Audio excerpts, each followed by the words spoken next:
Sir, काल पिंपरी चिंचवड शहरातील काही अनधिकृत बांधकामांवरती कारवाई करण्यात आली. या कारवाई दरम्यान पोलीस कर्मचाऱ्यांवरती सुद्धा दगडफेक करण्यात आली असल्याची माहिती मिळते.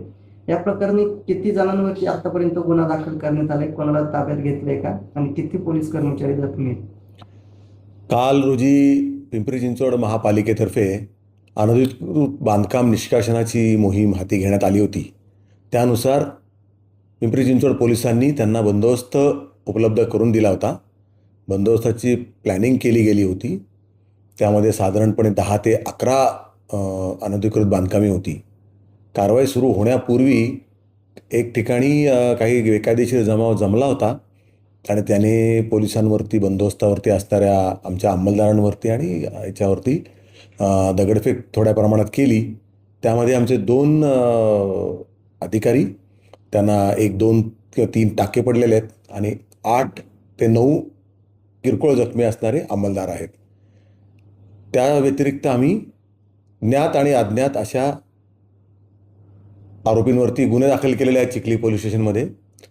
काल रात्रीपर्यंत आम्ही 36 लोकांना अटक केलेली आहे, ताब्यात घेतलेलं आहे.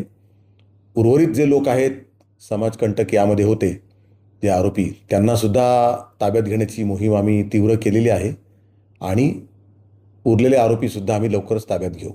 सर, जे आरोपी आहेत त्यांची संख्या किती? कारण मॉब तर खूप होतात, 300 ते 500 जणांवरती गुन्हा दाखल. अंदाजे सगळेच मॉब रायटमध्ये सामील होता असं म्हणणं योग्य होणार नाही.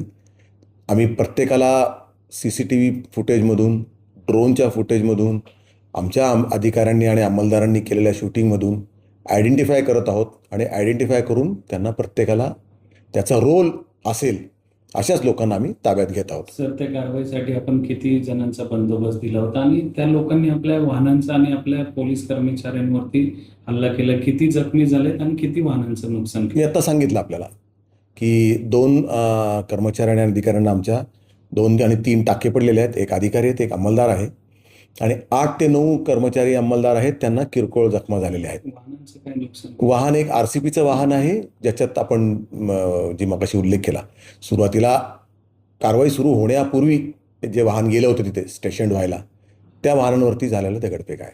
त्या वाहनाचं नुकसान झालेलं आहे.